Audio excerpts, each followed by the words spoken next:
아멘. 감사합니다.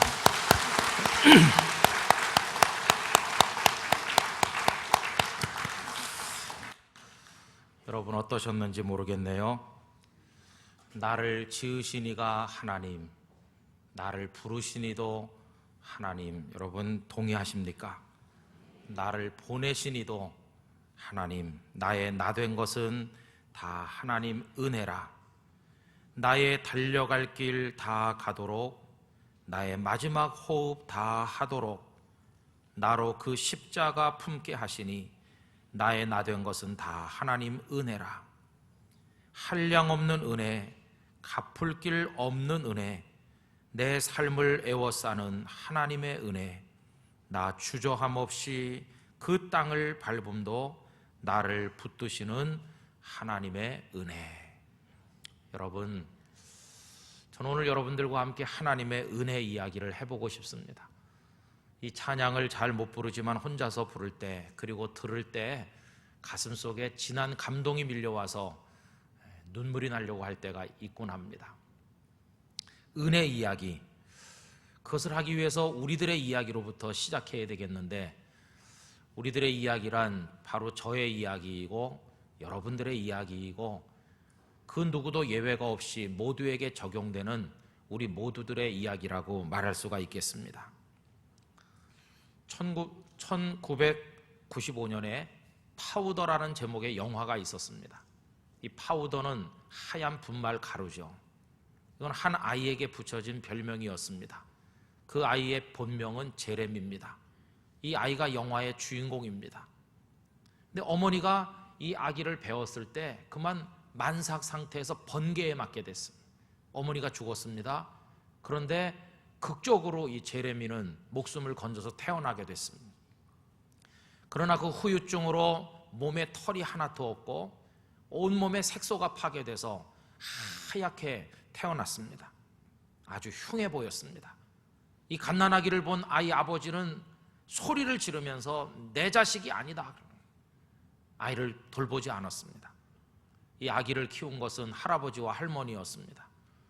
이 조부모도 아이를 키우긴 키웠지만 세상 앞에 노출되지 않도록 지하실에서 키웠습니다. 그런데 이 아이는 천재였습니다.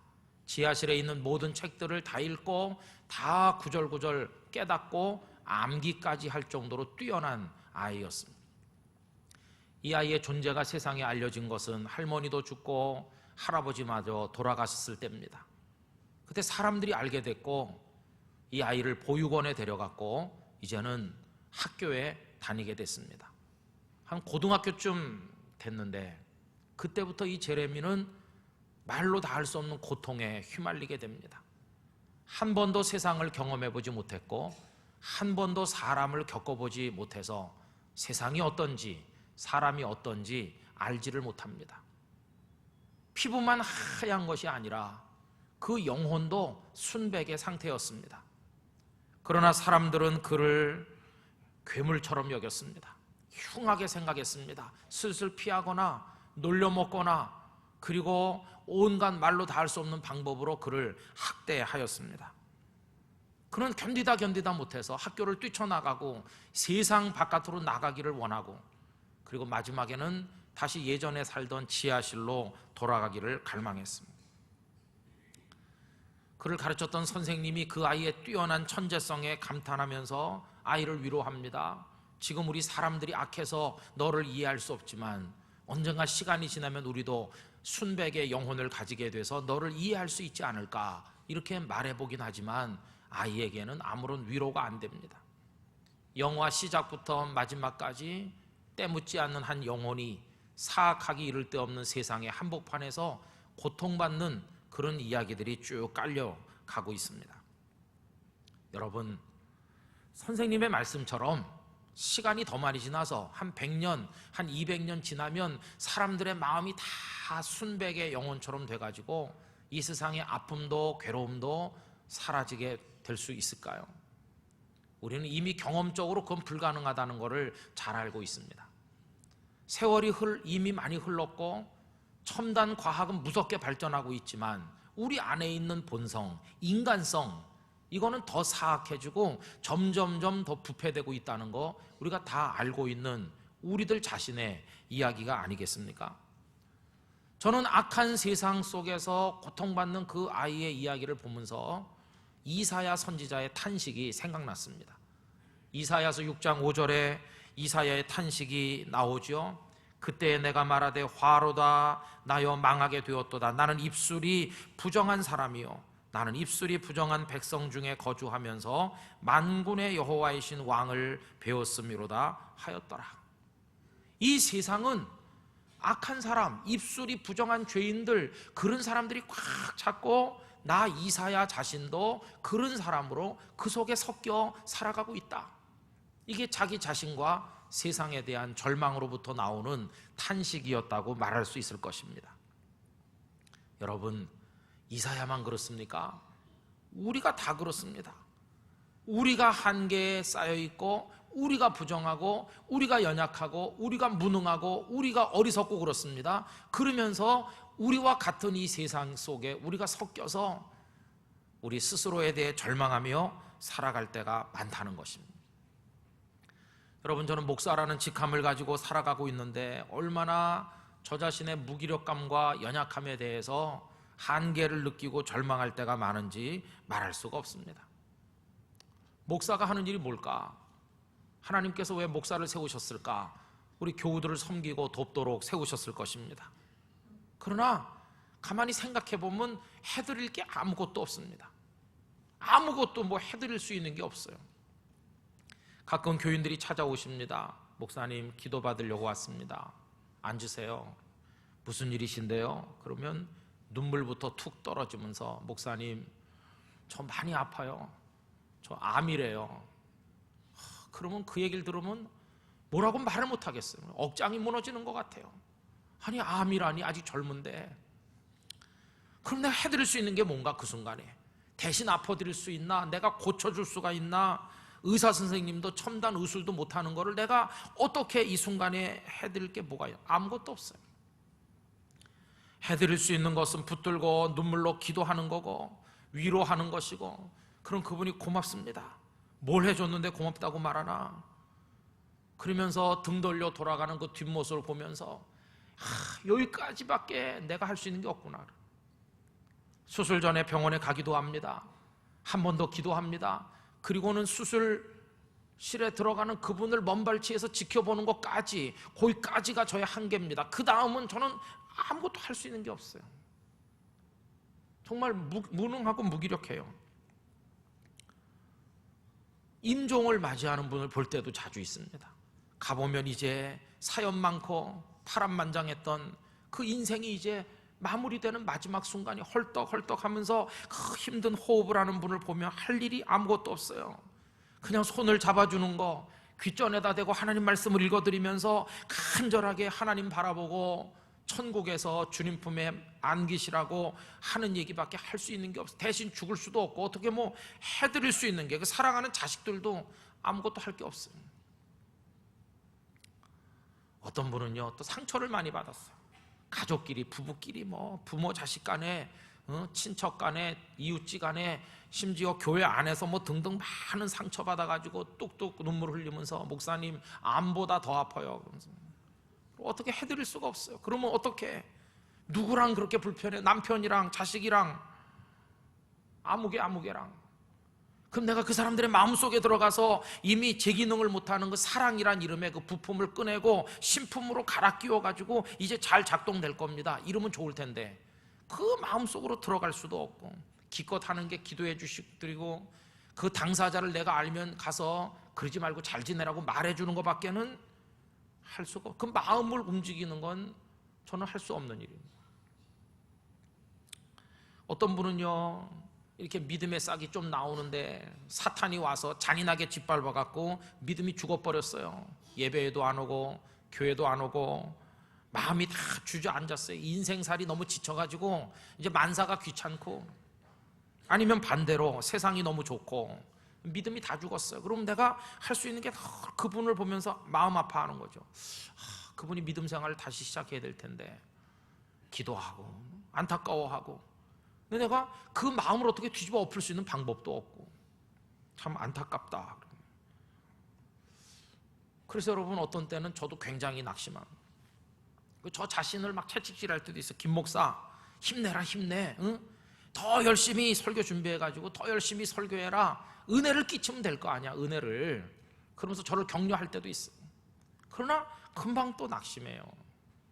제가 이 교회 온 지가 20년이 넘는데 그때부터 계신 분은 설교를 얼마나 많이 들었겠습니까? 김 목사가 하는 설교 귀에 딱지가 않도록 들으셨을 텐데, 그러면 변화돼서 완전히 성숙돼서 하나님의 사람 됐나?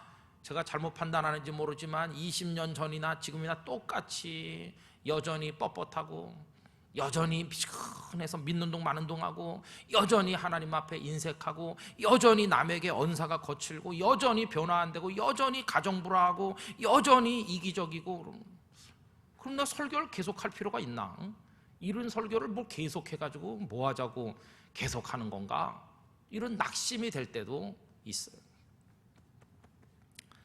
여러분, 이게 우리들의 이야기는 끝이 없어라 그러는데 진짜 끝이 없어요. 우리의 무능하고 더럽고 연약하고 한심한 우리들의 이야기. 어떤 분들은 저보고요, 그래도 김 목사는 괜찮은 목사라고 칭찬해 줍니다. 근데 그게 착각입니다. 착각해 주셔서 고맙습니다. 근데 제가 저를 가만히 보면 한심할 때가 많아요. 한심해. 정말 능력이 없어요. 언젠가 저도 목회를 끝내고 관둘 때가 있겠죠. 늙어서 그렇든지 그 전에 하나님 오라 그러면 가든지 뭐 그럴 텐데, 그때 가슴속에 가장 아픔으로 남을 게 뭘까? 해드릴 수 없는 상태로 뭐 해보자고 해왔던 바로 그거, 저의 한계, 연약함, 바로 그것으로부터 오는 아픔, 바로 그거일 거라는 생각이 들 때가 많이 있습니다. 여러분들은 어떠신가요? 여러분들은 여러분 자신에 대해서 좌절 같은 거 안 해보셨습니까? 여러분 옆에 있는 이에 대해서 절망을 느낀 적은 없으시나요? 이 세상, 이 대한민국 사회에 이사야의 말대로 입술이 부정한 사람들 속에 나 자신이 입술이 부정한 죄인으로 같이 살고 있는데, 우리 자신에 대해, 주변에 대해서 어떻게 해볼 수 없는 한계를 느끼신 적은 없으신가 하는 것입니다. 여러분, 이럴 때 우리에게 필요한 게 뭘까? 그렇게 절망할 때 우리에게 진짜 막 절실한 게 뭘까? 생각해 보니까 다른 거 없어요. 그게 바로 아까 우리 맨 처음에 연주해 주신 그 찬양처럼 하나님의 은혜밖에 없어요. 하나님의 은혜. 나를 지으시고 부르시고 오늘 여기까지 이끌어 오신 하나님의 은혜, 그 은혜밖에 또 뭐가 있을까? 나에 대해 절망할수록 하나님의 은혜가 더 절실하고, 우리 주변과 이 세상에 대해 절망할수록 진짜 우리는 하나님의 은혜가 없이는 안 되겠구나, 그 은혜를 더 절박하게 사슴이 시냇물을 찾는 것처럼 헤매 찾을 수밖에 없다는 것입니다. 그래서 우리들의 이야기는 절망의 이야기고, 절망의 이야기는 은혜 이야기로 연결되고, 은혜 이야기는 우리를 위로해주고 소망 가운데로 인도하게 된다는 것입니다. 여러분, 우리 믿음의 선배들은 어떻게 살았을까요? 성경에 나오는 분들은 뭐 워낙 훌륭하니까 우리랑 다르다 그렇게 생각하십니까? 오늘 본문은요, 안디옥 교회에서 기독교 최초의 선교사라고 흔히 말하는 바나바와 사울 두 사람을 보내는 장면입니다. 이 두 사람을 누가 선택했습니까? 안디옥 교회 교인들이 투표해서 뽑았느냐? 아닙니다. 성령께서 직접 뽑으신 겁니다. 오늘 본문 2절을 보면 이렇게 되어 있죠. 주를 섬겨 금식할 때에 성령이 이르시되 내가 불러시키는 일을 위하여 바나바와 사울을 따로 세우라 하시니, 사람이 선택했다면 잘못 선택했을 수도 있겠지만 성령께서 직접 바나바와 사울 이렇게 딱 찍었어요. 그러면 굉장히 훌륭한 사람들일 거 아닙니까? 실제로 바나바와 사울은 안디옥 교회 교인 전체 중에 가장 탁월한 인물들이었어요. 여러분, 바나바가 어떤 분입니까? 그분은 본래 이름이 요셉이었는데 워낙 연약한 사람 도와주고 위로해 주는데 탁월한 달란트가 있었기 때문에 사도들이 그를 바나바, 위로의 아들이라고 불렀습니다. 사도행전 4장 36절 이하를 보면 이렇습니다. 구브로에서 난 레위족 사람이 있으니 이름은 요셉이라. 사도들이 일컬어 바나바라, 번역하면 위로의 아들이라 하니 그가 밭이 있음에 팔아 그 값을 가지고 사도들의 발 앞에 두니라. 밭을 팔아서 가난한 사람을 도울 정도로 정말 대단한 사람이에요. 이 사울이 나중에 바울 된 분 아닙니까? 예수 믿는 사람 핍박하고 잡아오려고 다메섹으로 가다가 주님을 만나 변화됐죠. 아무도 그걸 인정하지 않는 거예요. 저런 지독한 원수, 핍박자가 예수를 믿는다는 거 우린 못 믿겠어. 모두가 다 그를 인정하지 않을 때 유일하게 사울을 형제로 맞아준 사람이 바나바였어요. 사울을 데리고 예루살렘에 가서 이 사람이 진짜 이제는 그리스도인이 됐습니다, 우리의 동료입니다, 이렇게 해주고, 나중에는 그의 고향인 다소까지 찾아가서 그 사울을 데리고 자기가 일하는 안디오게까지 와서 우리 함께 주님을 섬기자, 교회 안에 발붙이고 신앙생활하도록 주님을 섬길 수 있도록 길을 열어준 인물이 바로 바나바였어요. 바나바는 너그럽고 가슴이 크고 남을 사랑할 줄 아는 진짜 멋진 그리스도인이에요. 사울은 어떻습니까? 사울은 날 때부터 로마 시민권을 가진 대단한 집안에서 가말리엘 최고의 스승 밑에 제자로서 배웠고, 대제사장 서기관들과 친하게 지내고, 이모로 보나 저모로 보나 빠질 게 없는 인재 중에 인재가 사울이었어요. 사울. 더군다나 하나님께서 그를 직접 택했어요. 그래서 아나니아에게 하신 말씀, 사도행전 9장 15절에 보면 이렇게 말했습니다. 주께서 이르시되 가라. 이 사람, 이 사울이란 사람은 내 이름을 이방인과 임금들과 이스라엘 자손들에게 전하기 위하여 택한 나의 그릇이라. 내가 택한 내 사람이다. 실제로 이 사울은 변화된 다음에 바로 예수님을 메시아라고 전파했던 열정적인 하나님의 사람이었어요. 여러분, 이렇게 보면 이 선택된 두 사람, 바나바와 사울, 최고의 인물이잖아요. 그럼 그 교인들이 무슨 생각했을까요? 이 두 분은 믿음도 좋고 인품도 훌륭하고 열정도 있고 지식도 있고 탁월한 최고의 인재들이니까 이 두 사람은 가서 선교 잘하고 올 줄로 믿는다, 이렇게 생각했습니까? 전혀 그렇지 않습니다. 오히려 안디옥 교회 교인들은 이 두 사람을 보내면서 걱정이 태산이고 염려를 많이 했습니다. 이 두 사람이 훌륭하니까 잘할 거다, 그렇게 생각 안 했어요. 그럼 어떻게 했는가? 여러분, 오늘 본문 3절 다 같이 한번 읽어봅시다. 이에 금식하며 기도하고 두 사람에게 안수하여 보내니라. 여러분, 바로 이것입니다. 교인들이 다 모였습니다. 걱정했습니다. 이 두 사람이 가서 잘할 수 있을까? 그래서 하나님 앞에 막 기도하고 안수기도 했습니다. 이 장면을 14장 26절에 가면 이렇게 표현하고 있습니다.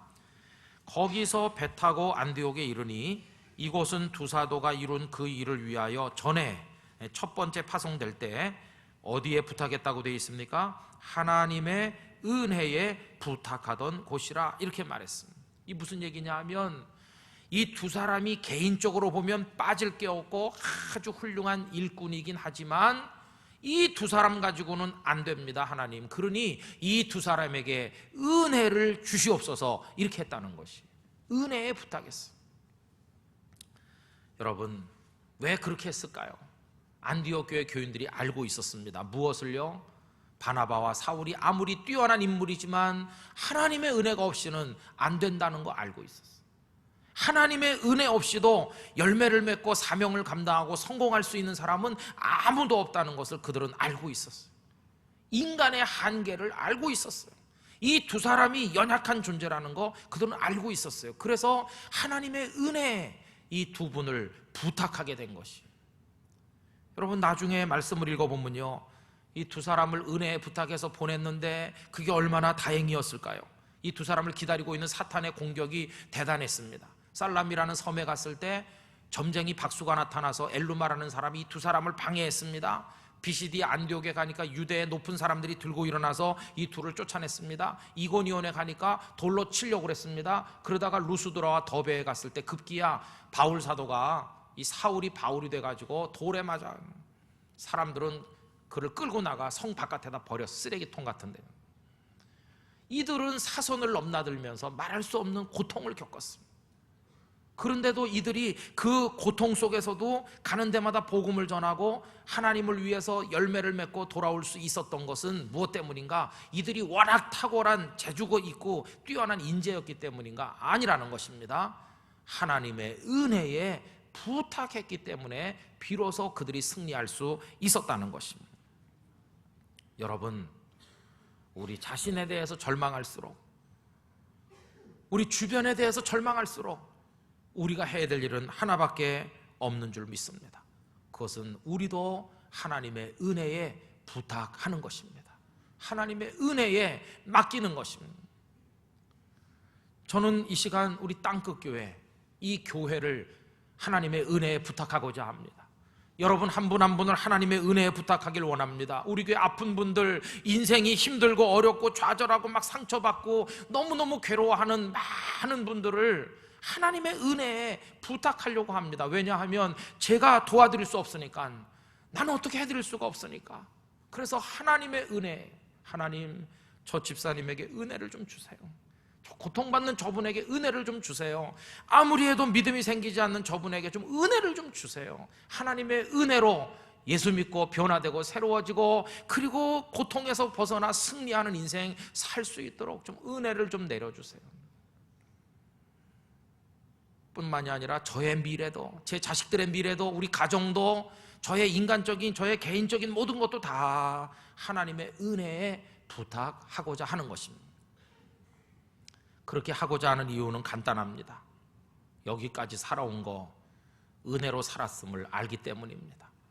우리 교회 60년, 그리고 이런 예배당을 가지고 우리가 모여서 예배드리고 신앙생활하고 이 3부 예배 여러분들이 와서 앉아있는 여기까지가 다 하나님의 은혜로 된 줄로 믿습니다. 그렇기에 우리 또 은혜에 우리를 부탁할 수밖에 없어요. 하나님, 우리를 좀 도와주세요. 저는 그렇게 하려고 합니다.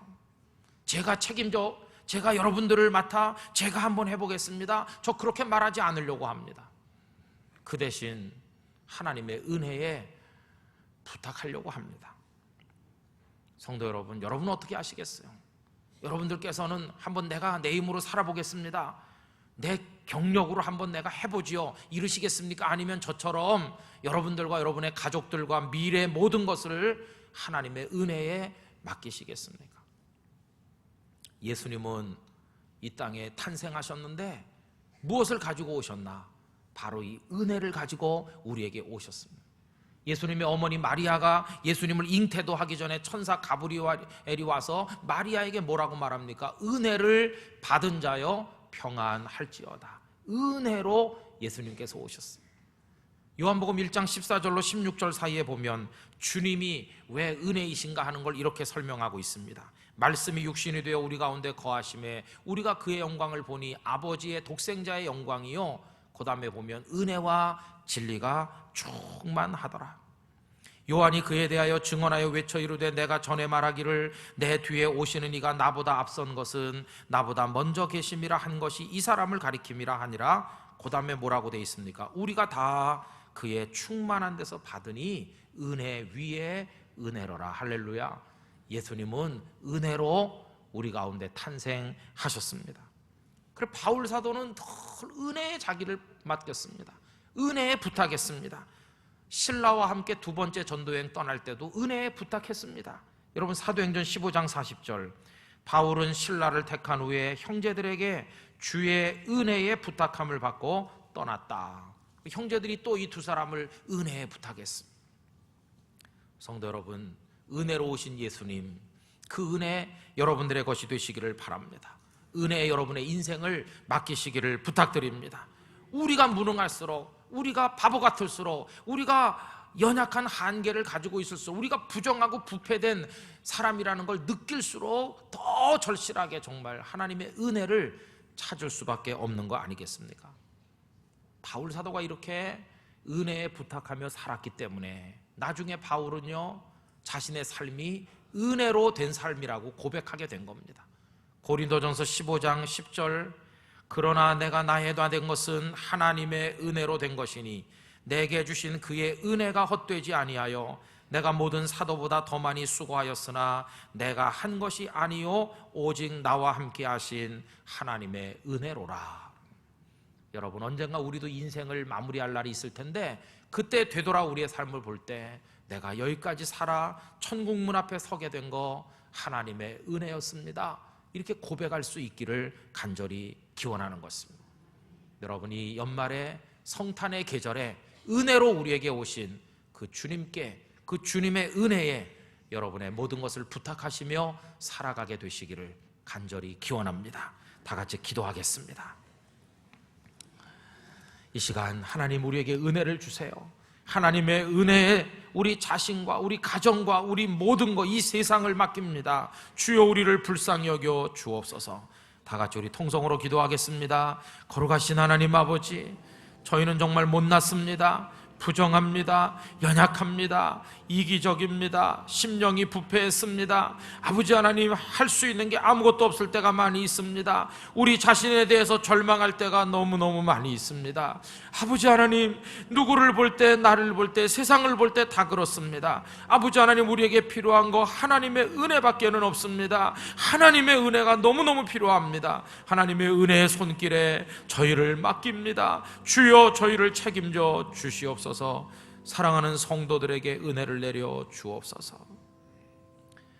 은혜로 이 땅에 오신 주님을 바라보며 그 은혜에 저희를 맡기고자 하오니 주여 외면하지 마시고 저희들을 받아 주시옵소서. 예수님의 이름으로 기도하옵나이다. 아멘.